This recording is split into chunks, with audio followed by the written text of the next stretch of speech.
RDC est une et indivisible. De la population et de tout le monde, c'est qu'il faut tout arrêter pour faire face à cette situation. Et que nous ferons de cette terre richement bénie un réel havre de paix, de prospérité et de progrès social.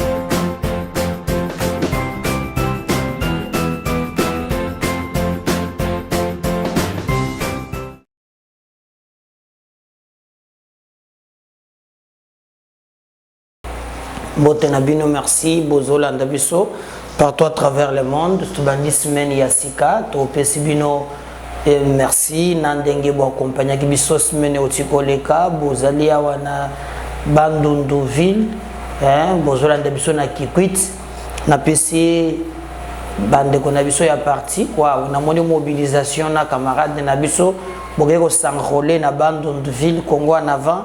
Ils allaient continuer à s'implanter en dehors. Il y a Kwilu, tout le monde qui quitte, qui quitte tomber, Mboujumaï. Déjà, je viens encore dans Mboujumaï. Je vais connaître candidat Nabiso, analyste et parti. Alors, bande de gens comme Langa, on a la diaspora, il y a la candidat. On a mon colonie. Aux candidats qui ont fondé na poto kuna tout ça non mais les choses se préparent ici, les gens se bousculent. Donc tout ça qu'on préparer la liste nabiso. Mais bon retenir que tout le bagay pas nabiso Congo en avant, Congo na motema. Toujours ça la mosala pour permettre biso que lobby résultat et monana. Bon continuer vraiment en tout cas qu'on s'abonner na chaîne nabiso, bozala et belé vraiment beau liker, beau commenter bas lien parce que nous sommes toujours na MKB officiel et ça la voix des sans voix. Tokobeta masolo, tokosolo na bino bokoyeba pe réalité ya mansu bazali koleka en République démocratique du Congo nulle part ailleurs kaka na MKB officiel la voix des sans voix. Bande Tokobeta les solo, boyebi très bien sur le plan sécuritaire.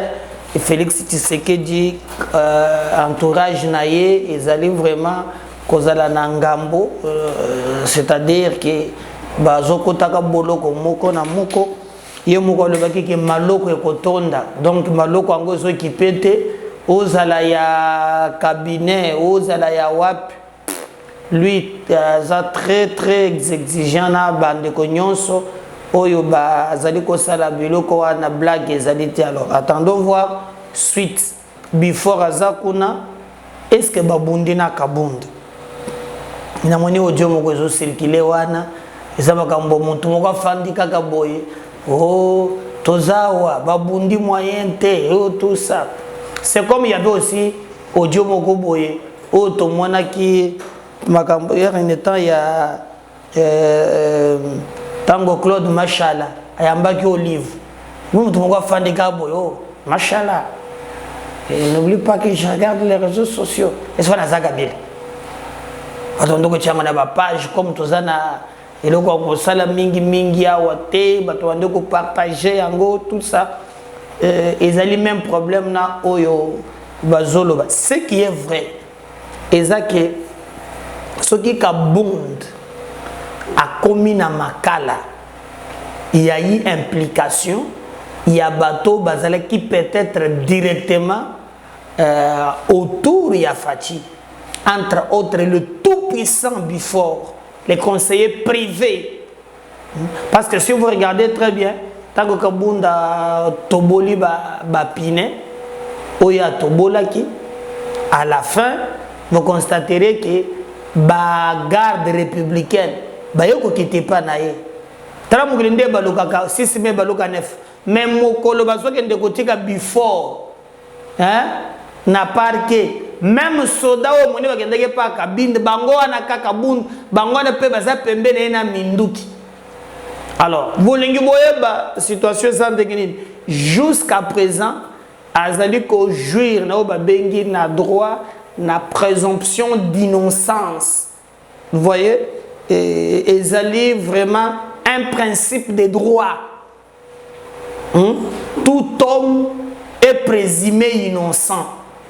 Ça, c'est lui qui a guidé le fait, qui allègue le fait. Oh, il y a un droit à comme ma preuve. Au moins, il y a même à droit que non, les doutes profitent à l'accusé. Jusque-là, on attend que Sambi saye, mais azo les cas makambo naye na makala. Est-ce que babundi na kabund? En tout cas, moi je peux pas confirmer, mais je peux aussi dire que tension est ali. Parce que kabund, selon ma proche naye, ce qui pense vraiment kabund azana makala place à Zali, c'est parce que il y a eu déjà aussi oyo babanda qui ko calé payer o ba sala tout pour être o ekomi ekoma peut-être kabundi peut asala ki na moi tempérament tout ça, mais au moins il s'est retrouvé na makala place ya Zali lelo parce qu'il pense que bande musus o bazalaki nzinga wana ba jouer pe rôle. Alors batuninga est-ce que Tshisekedi ayebaki te ke banda kala wana before azalaka na passeport ya ba rwandais.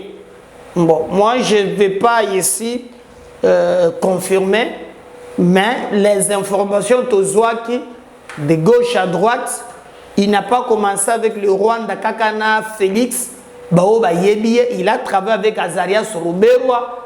Quand on travaille avec Ruberwa, on connaît quand même où ils sont en place.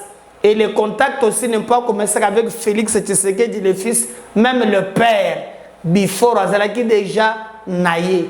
Bon, la plupart balkanisaka keno aza espion ya ba Rwandais, ba tchele biso awa, ndengeli na komaki na niveau wana, mutuna wana Félix, mutu ayebaki pourquoi anomaki conseiller privé naïe.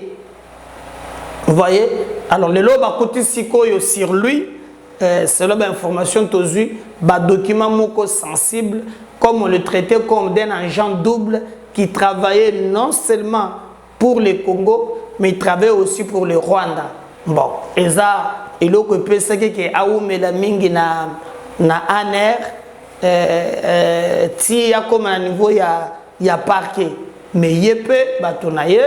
Bazali ko kanisa que ezali normalité, ezali montage, parce que si tout le monde est innocent, alors toujours c'est là-bas fixé dossier pour être aya ko samba il y a solo ba congolais ba zozela ko samba naie.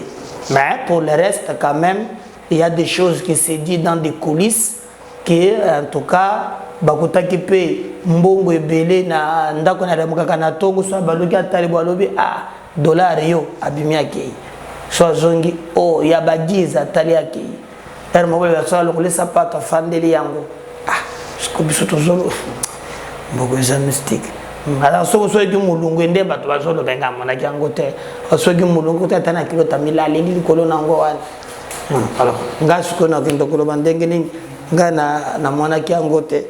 Donc ça makambo ya passe mais mbongo ebele oyo bazali kozwana batwana alors que il y a des projets oyo senga que l'état atia musolo moni et bayebi bien te c'est le bras droit ya Gentini Ngobila tata de biso na bras droit hein je rappelle où Gentini a dit masoki na braza mais ba information za ke no akimité parce que azana ye na aner bazo auditionner mais na moni communiquer moko bimia ye moko moto asigné yango pour la koloba keno bazo buka ba mama nyonso soki ba kalamu ko matako ya boy nyonso. Alors moi je pense qu'il faut assainir la ville mais aux autres inda bango wapi nyonso des ba mitu na tango zo buka bato bazo kende wapi. Il faut pas seulement ko buka pona ko buka mais il faut aussi qu'on trouver comment bozo sala poser là aussi ndebelongo pédagogique ou ndenge et longo bani mais nous pensons que na mikolo ezali koya on va trouver solution à l'Ikambouane. De l'autre côté musala oyo salema sur terrain ezali musala ya vérité ezali musala oyo ya ba preuve ezali musala oyo ya ko palper réalité mais bande ko musu bazali ko douter onango alors bakangiye na makambo etali purement sécuritaire. Est-ce que procès na ye ko sale mandenge longobani? En tout cas, tous les à la fixer. Mais est-ce que Babundi n'a Jean-Marc Kabound?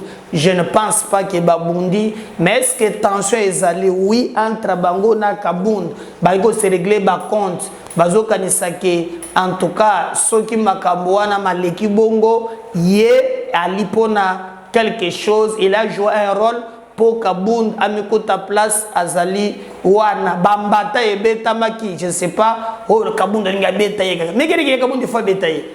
Depuis fois ça n'a pas cité. Gana je comprendre te.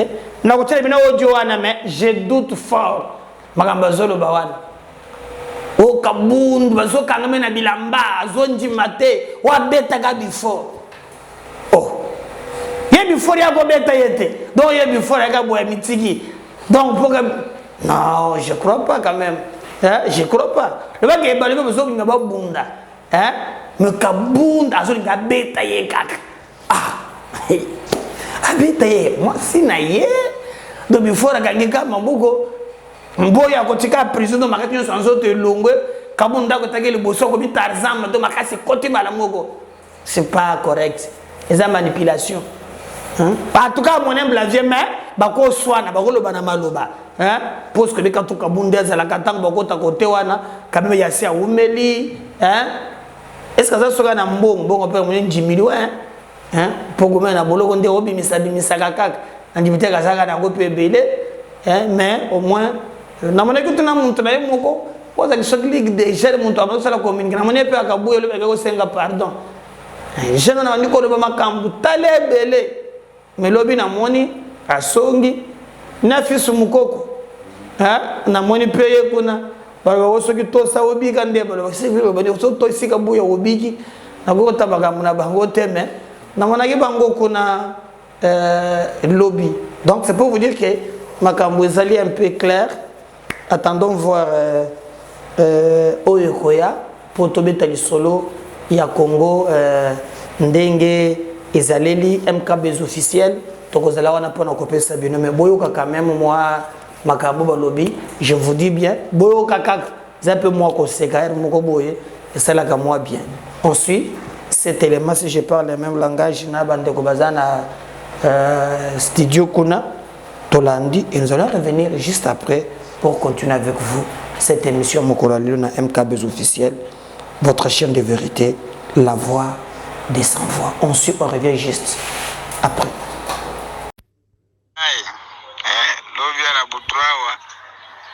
Les deux personnalités, Kabundi na before, mais Bitumba.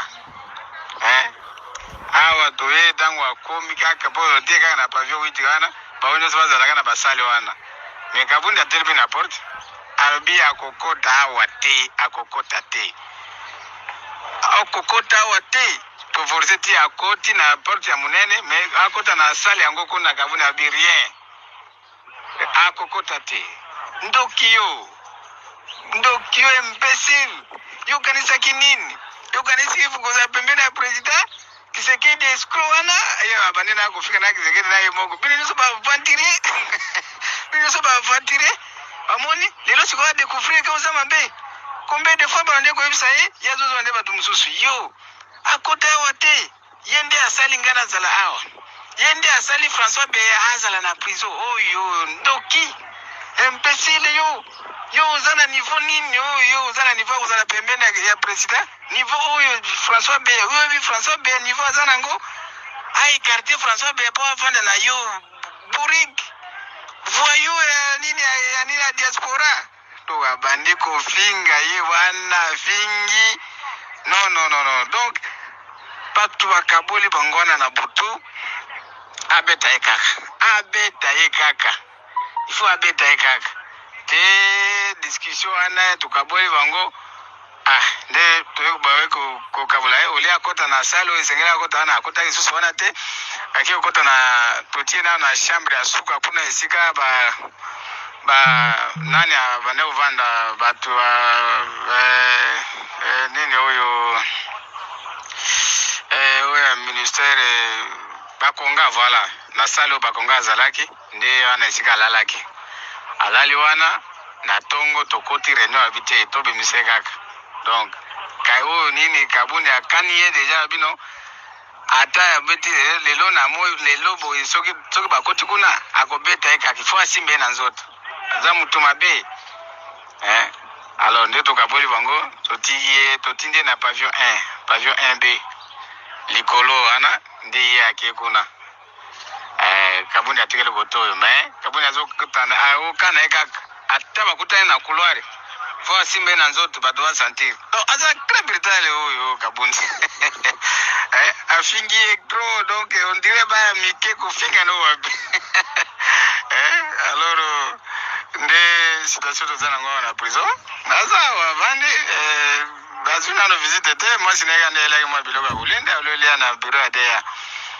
nde wana papa à part ça voilà merci je crois lelo wana bauti kolanda eza ba montage bato basalaka na débat ndenge bandi na kosala deuxième émission na koyela bino bakombo bino pe boko vérifier po balobi ke bato baza bakongole te mais nazalaki na émission moko lelo bato akatombi bachange peu méthode balobi o soki bato bakomi koloba kaka o katumbi aza kongole te bango pe baza na badocument oyo ezolakisa ke Tshisekedi aza kongole te bandeko nyonso ya Tshisekedi baza bakongole te baza na bakarte bakozwa karte te ngo mama ya Tshisekedi aza na ye soki angolais tout ça bon et puis débat wana ya makambo ya koyeba soki oza mwana ya nani eza lisusu te bango baboyi yango ndeko na ngai biso bakolo mboka te et tout ce que c'est na mboka moko na mokili bamonela bato lokola bazomonela biso na Congo biso bakolo mboka bino bozopekisa biso tolobela non non zebisa ndeko tika kaka likambo wana koloba yango lisusu makambo tali souveraineté ya mboka na ngai yo kende kopekisa ngai et soki bazoli bayo bandeko nyonso ya Tshisekedi baza ba belge baya na ba élément baya nango batalisa biso baza ba belge wapi ba chrétien na ba mususu oyo c'est que ba changer de nationalité la constitution nous interdit oyo balobi makambo double nationalité omoni alors ceux qui bandi ko créer ba biloko wana je ne sais pas ndeko nini ya Tshisekedi aza belge moto lobi yango eza Jacques Ndala pour lui en tout cas maimazolo kalelo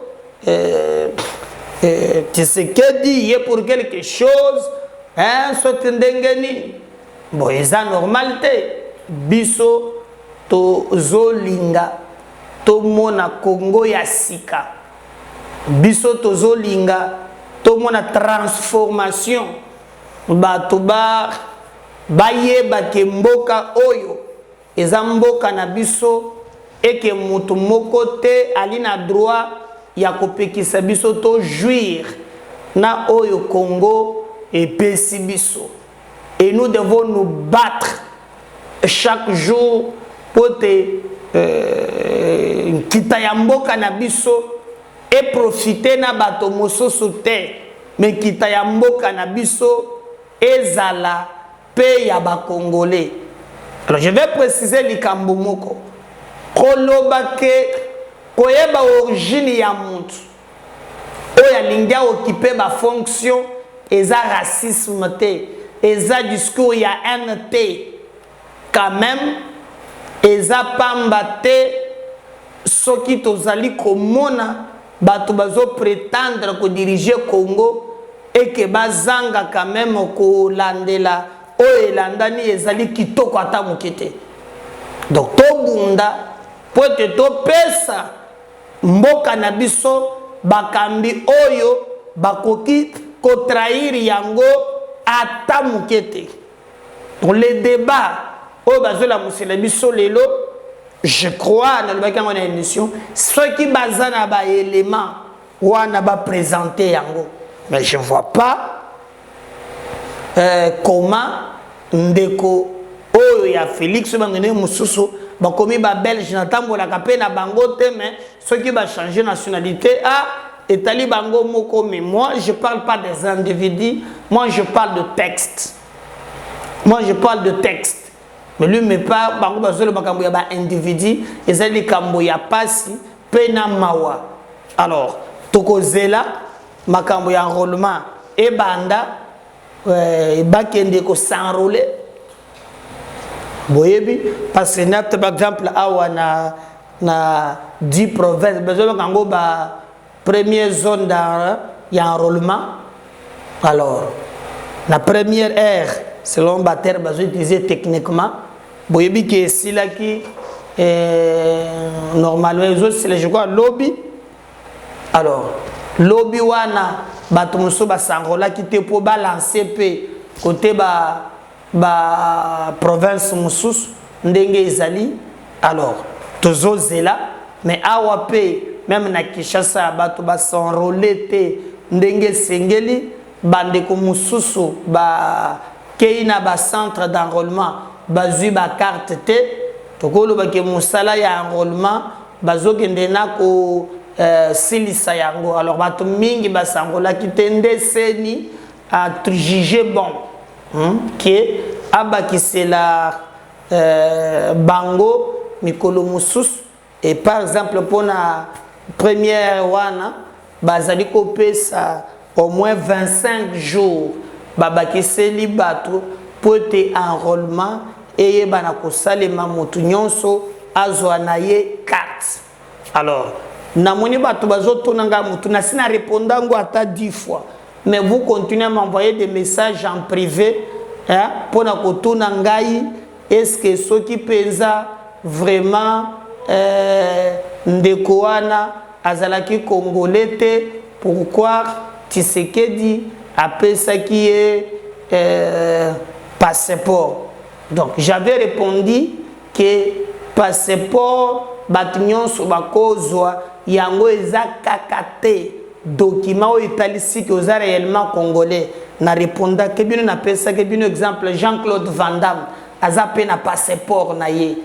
Vous voyez, passeport na ye azanango. Donc tu éviter biloko ya kutombaka na ba prétexte na ndenge bato bazali ko kanake makambo ezaleli ezale pensa bongo te, mais to travailler pour un intérêt ya Congo et non pas toujours intérêt ya ko défendre ba congolais. Soki par exemple mutuazali na ye na double nationalité et que pekisami na mubeko eza koloba te que bazobanga mutu, non, c'est juste que bazali quoi appliquer la disposition oyo mubeko et lobby. Vous voyez, ba ko appliquer disposition oyo mubeko et lobby. Alors kokende koloba te que non ndenge ezali wana po mutu X azana double nationalité mbala moko tokolo ba débattre surtout bitozo banga na wane tokomi na jungle mobeko bazo appliquer ngoni pona ba faible mais pona ba fort biso tolobaki ke na mikolo ezali ko ya sans tenir compte ya couleur ya mutu bien elongi ya mutu tokokende toko saisir bazuzi pour que ba faire respecter constitution na biso ndenge ezalaki comme le bakana droit compétences dans les compétences sont d'attribution. Alors biso en tant que peuple tous a compétent ya ko saisir la cour constitutionnelle pour la disposition moko tomoni ke ezolonga énerver notre constitution. Toi na droit wana par exemple Montoisa italien za zambien a comme candidat président de la République et ezali inadmissible parce que la constitution n'accepte pas que Montoisa a une double nationalité azalakate. C'est là pas inadmissible. Donc le babongo eza kozala montute. Mais si vous avez des documents ndenge bolobi ke non bandego ya Tshisekedi tout ça et que bako postuler bokende pe bo appliquer les mêmes règle ils ont empêché bisote tolandela moto oyo azali yamboka na bisote. Mais j'apprends babisinga oh non pour les Cambouana na katanga tension eza makasi na Lubumbashi tension bato. Bon, je sais pas si nous tous on doit commencer à manipuler bato tozana bango pour na ba calcul na biso personnel. Quand on parle de tension, il y a des individus sans foi ni loi qui manipulent le petit esprit pour na ba calcul inavoué, pour na ba calcul na bango purement personnel. Alors comme bamona kaki peuple bakoki ko zobande basala ka biloko na bango basala, mais cela aussi ne va pas empêcher que tu respectes texte, tu respectes constitution de la République démocratique du Congo sans tenir compte. Il y a Babilongi, il y a Bato, soit que tu régler mon compte. Exactement, nous devons faire par tous les moyens pour protéger les Mboka Oyo, Bakoko Batike la Bisso, parce que Bakotona Gabisso, Motona un jour, qu'avons-nous fait na Mboka na Bisso, qu'avons-nous fait na Mabele Oyo Bakoko na Bisso. Moi, je fais ma part, Yopé, Zela Osala par Nayo, Moko na Moko Osala par Naye, mais le plus important, c'est que tout Bundela, Mboka na Bisso, pour te Mboka na Bisso, et banako pesa ba résultat oyo tozali kozela et nous travaillons na logique wana ya komona résultat et ça la palpable parce que musala MKB officiel pe yango wana bon on a par exemple na zoaki les mamoko na Cameroun un débat et salamaki hein je vais vous faire raisonner botala comment bato bazali jaloux na mboka na bango. Sur cet élément on va revenir juste après pour continuer avec notre émission. De quelle nationalité? Si vous voulez débattre avec moi, vous assumez votre identité au même titre que j'assume. Serge Jumbia la parole. Qui est votre père au Serge Jumbia la parole. Qui est votre mère? C'est de ça qu'il est question. Merci. Vous me parlez de Vigourou. Moi, je vous parle de vous. Merci. Vous êtes le fils de qui à l'ouest? Merci. Vous êtes le fils Merci, de quelle Abel. femme à l'ouest? Donnez-nous votre identité. Merci, Abel. Votre filiation camerounaise. Merci, Abel. C'est de ça qu'il est question. Serge Je ne Jumbia vais pas discuter avec Abel. ou un Je m'appelle Elimbi Lobe Abel. Je suis le fils de Lobe Sam et de Ndalem Bela. Je suis de nationalité camerounaise, né le 25 novembre 1962 à Yaoundé, à Vogada, au dispensaire à l'époque, à 17h. Quand je fais la politique du Cameroun, je veux la faire avec des acteurs identifiés qui ont qualité et droit. Je ne veux pas la faire avec des gens dont l'identité est confuse et qui m'amènent à douter de leur droit à parler des affaires du Cameroun.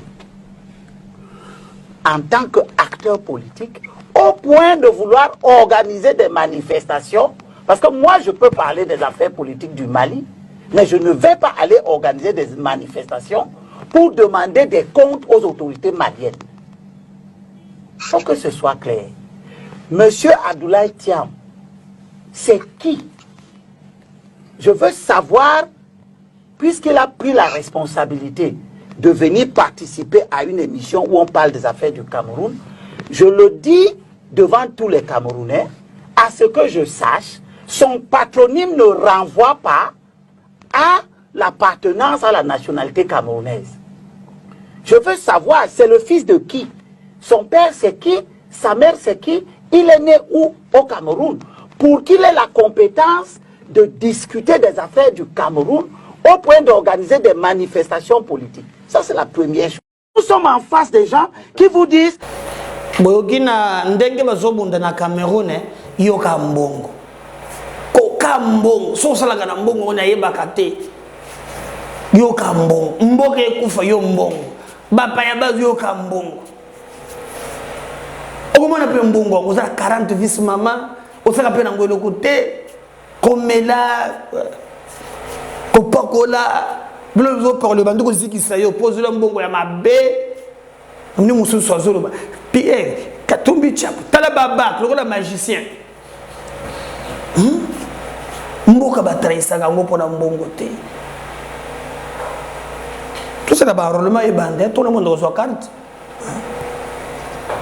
Koko Sidonie, a bandé ko le baboy. Tiju mwina ngwaji, kabwenga kamu bilongo. Kwajua kaja kabwenga kamu bilongo. Tiju mwina ngwaji, boka ngangwa, masese ya Koko Sidonie. Tiju mwina ngwaji, kabwenga kamu bilongo. Mboko to défendre yango. Tout est mal intimidation na mike wana bino kaka nde bozaka na opesa ka batiliwa hein, la vie vous appartient, vous avez tout. Non, non. Vous tuez. Il y aura toujours le reste. Il faut défendre le pays. Il faut prendre une cause juste. Mon tu as souka ya libé na mukila zate. Il faut défendre Mboka. Il faut que bonde la mabele. Zambe a pegisi à lobby. Boko ki kozo mupayete mokonzi. Yo lo koso mbongo ngozo mupaya mokonzi. Potondo sala na mitsuka. À côté l'homme s'il gagnait les biens de ce monde, à la paix s'il perdait sa vie. On a ça sur mon côté. Alors le match continue. Bâtir 25 jours. Tout le monde a Patricia. Patricia bande ko potana soki na kadima o mboke saka to saka bilanga makofi. Mbo to tambola kana makofi na saka. Mais ba ko maki ko na tête. Apparemment moto e babomaki moto. Makambo lekaki quand même na ndenge elongo bani. Mais parce que ndebo le baka to baka pa na biso ke TV de la radio te a salué communiquer. La communication il a dit quand même comment bango lokola seni bazo penser au prolonger mikolo oyo ezali kolobama. On suit et on va revenir juste après pour continuer avec notre émission. De l'opérationnalisation de la RFI. Selon le calendrier électoral, l'enrôlement dans la première ère opérationnelle se clôture ce 23 janvier 2023. Le monitoring opérationnel de la CENI jusqu'au 21 janvier 2023 se présente de la manière suivante. Centre d'inscription prévu, 9200. Centre d'inscription ouvert, 8901, soit 97%. Centre d'inscription non ouvert, 299, soit 3%. Centre d'inscription opérationnel, 8437, soit 95%. Centre d'inscription non opérationnel, 464, soit 5%. S'agissant des statistiques des enrôlés, nombre d'électeurs attendus, 18 694 542. Nombre d'électeurs enrôlés, 7 910 679, soit 37,9%. Nombre d'enrôlés par sexe. Hommes, 4 068 147, soit 57%. Femmes, 3 023 532, soit 43%. Concernant le nombre d'enrôlés par cas spécial, nombre d'enrôlés à l'horizon 2024, 325 582, soit 4,5%. Nombre d'électeurs enrôlés par témoignage, 759 307, soit 37,9%. Nombre d'électeurs enrôlés sans empreinte, 167 455, soit 2,3%. Nombre d'électeurs enrôlés sans iris, 26 591, soit 0,3%. Mesdames et messieurs, de ce qui précède et eu égard aux statistiques avancées ci-dessus, la CENI s'est réunie en assemblée plénière en vue d'évaluer et analyser objectivement la situation observée sur terrain. Il ressort de cette analyse qu'un nombre important de la population ne s'est pas encore fait enrôler. Néanmoins, le management de la CENI reste confiant quant à la suite de cette opération dans l'AO1. En outre, la CENI trouve pertinente et fait sienne les observations faites par les partenaires au processus électoral pour une rallonge de délai de l'opération d'identification et enrôlement des électeurs en cours dans la première ère opérationnelle. Après débat et délibération, la CENI décide d'accorder une période de rattrapage de 25 jours additionnels à l'opération d'identification et enrôlement des électeurs dans la première ère opérationnelle à partir de la date de clôture initialement prévue, ce 23 janvier 2023, tel que repris dans le calendrier électoral. Ceci pour permettre à toute la population en droit de voter d'être en possession de la nouvelle carte d'électeur. Par ailleurs, la CENI rappelle que l'opération d'identification et d'enrôlement des électeurs dans la deuxième ère opérationnelle débute ce mercredi 25 janvier 2023 dans les 9 provinces suivantes: au Katanga, au Lomami, Kasaï, Kasaï central, Kasaï oriental, Lomami, Lualaba, Sankuru, Tanganyika, ainsi que pour les Congolais résidant dans les 3 pays étrangers, à savoir l'Afrique du Sud, la Belgique et la France, conformément au calendrier électoral. Merci. Partagez les liens, vous commentez si les Sénégalais ne revenaient pas. Nazoya, à tout à l'heure. Bye.